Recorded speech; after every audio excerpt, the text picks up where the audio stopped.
time of waiting and preparing for the coming of the Lord. On the one hand, we are preparing for the first coming of the Lord in the birth of Jesus, which we will celebrate at Christmas 2 weeks from now. On the other hand, we are preparing for the second coming of Jesus, which he promised us would take place, but did not tell us when that might be. In fact, he told us that we simply must prepare and be ready. The day and the hour of his coming are not known except by God the Father.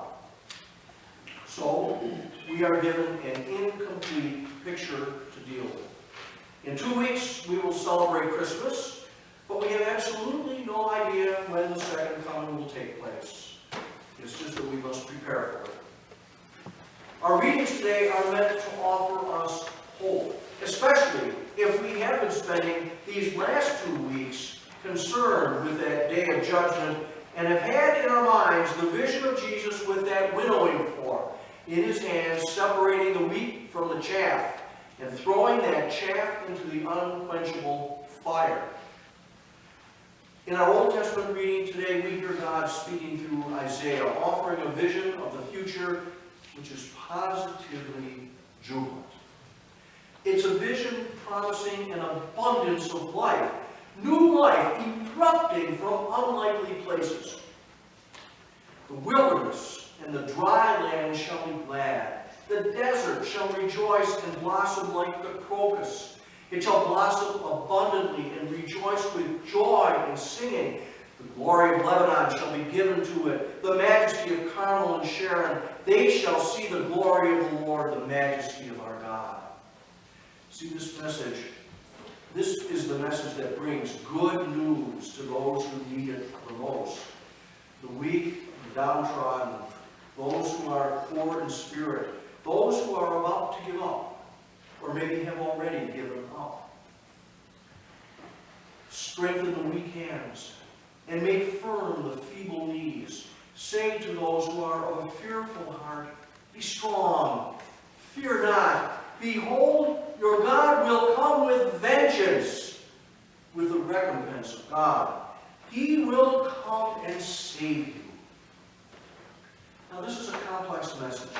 It's positively good news for those who are innocent, who have been maybe victims of injustice, who are battling with poor health, who have had sorrow or have sorrow in their lives. It's a message meant to strengthen us and drive away our fears. The Lord has known the misery of those who have been suffering, and he will deliver them from it. He will come with vengeance.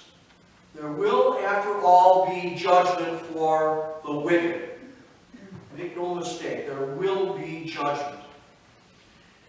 But for those who are sad, who are hurting in physical health, spiritual health, mental health, he will come and save you. You shall obtain joy and gladness, and sorrow and sighing will flee away. Our psalm today offers us great hope in the coming of the Lord. The Lord keeps promises forever. He gives justice to those who are oppressed and food to those who hunger. As we know, this food is both for our physical needs and our spiritual needs.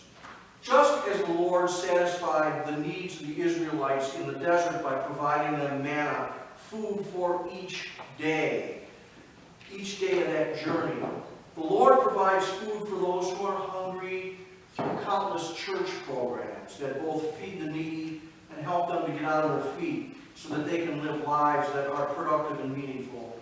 The Lord does this through the church, as the church supports local food pantries, larger groups such as the Lutheran Social Services, worldwide programs such as ELCA World Hunger, and other programs through the Lutheran World Federation.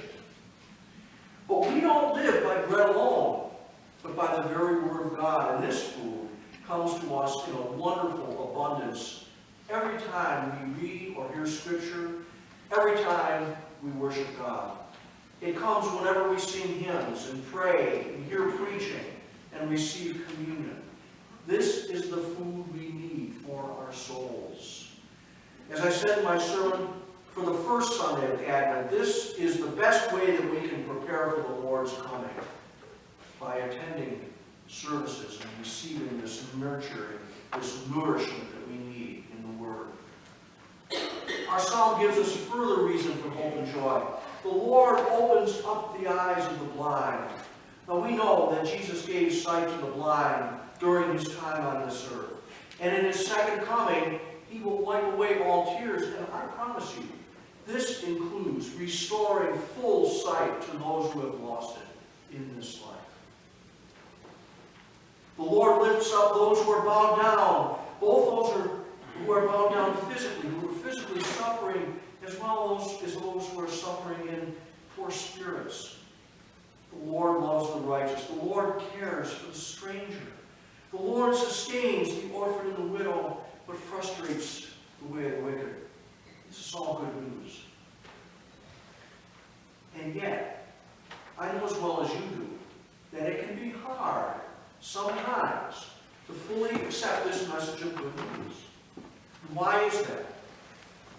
Well, if we look at the events in the world right now, and frankly, literally at any time in history, we have absolutely no trouble then in identifying bad news, wickedness, oppression, injustice, hunger, sickness, and frankly, depravity and sin. How are we to reconcile this with our message of promise of the coming of good things? How are we to receive our Advent message with open minds and open hearts? For this answer, let us turn to the words of the Apostle James. James writes, "Be patient, therefore. Be patient, therefore, beloved, until the coming of the Lord." Now, this is easier said than done, isn't it? And yet, this is the teaching of the church. It's the product of the Christian message. It comes from the Christian message that we should be patient. Now let's see if we can find a way to embrace this. Let's see if we can find really a way to feel the peace of Jesus. And while acknowledging the real problems in this life, to be patient until the coming of the Lord.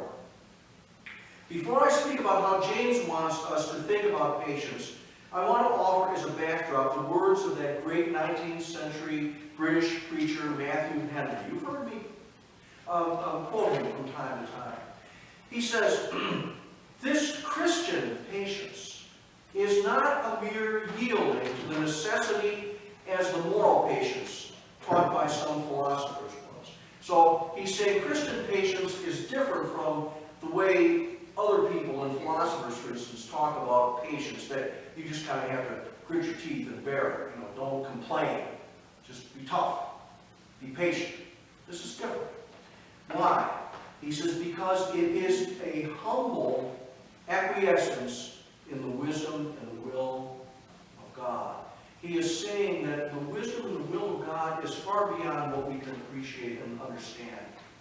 And we must acquiesce to it. We must embrace it, be a part of it, and do so humbly. That's Christian patience. You see, it has to do with putting ourselves, understanding our relationship with God, always feeling that relationship with God in our lives. So keep that in the back of your minds as now I speak about how James speaks about patience. He uses a metaphor that would have been familiar to the people of his day, and I think for many of us it's still very useful today. And one thing for sure, it's a metaphor that is absolutely true in every way today as then, and it always will be true for all time. James raises the image of the farmer in farming. He says the farmer waits for the precious crop from the earth, being patient with it, until it receives the early and late rains.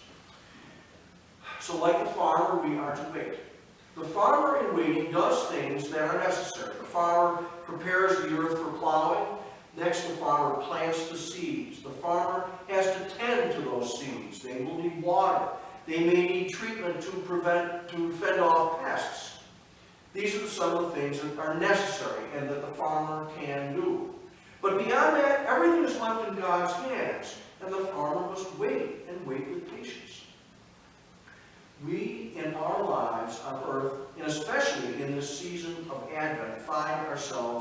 waiting. And we also, though, have some things that are necessary to do, which will help us wait patiently. The Word is being sown continuously. We must hear the Word and participate with it in reading Scripture, in praying, and in coming to worship, where we as a church, we together hear the Word and hear it proclaimed and preached, and we pray it in our prayers here, and we sing it in our hymns, and we receive it in the very body and blood of Jesus. You see, that's what we can do to help us in our patience. Not only sitting home in our devotionals, but coming together as a community. This helps us in our patience. The farmer, in working hard to do the things which are necessary for a good harvest, then, has a reasonable expectation of a good yield. Still, there are things over which he has no control: temperature, rainfall, and to some extent the pests. But farmers have persisted in this risky endeavor for thousands of years. And that's only based on reasonable expectation of a good yield. And here's where we differ from the farmer. We have prophecy and promise.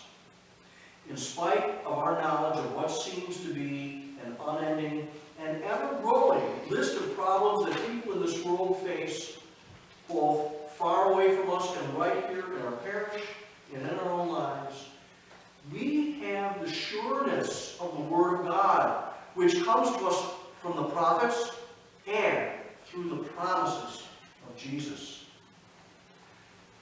Regarding those prophets, James writes, "Take as an example of suffering and patience, beloved, take the prophets who spoke in the name of the Lord." And I go one step further and I say, take as an example of suffering and patience, continually remember our Lord and Savior, Jesus Christ, who voluntarily and obediently went to the cross for our sins, in order that we would be saved from the coming wrath of God and be given eternal life.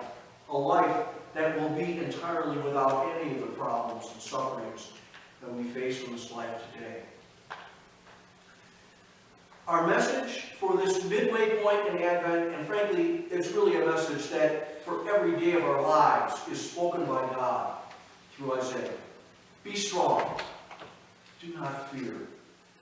Here is your God. He will come with vengeance, with terrible recompense. And he will come to save you.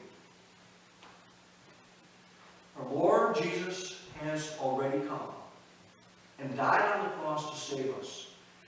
Let us live then with patience and offer this message of God's love for us to all that we encounter through our thoughts, words, and deeds and prayers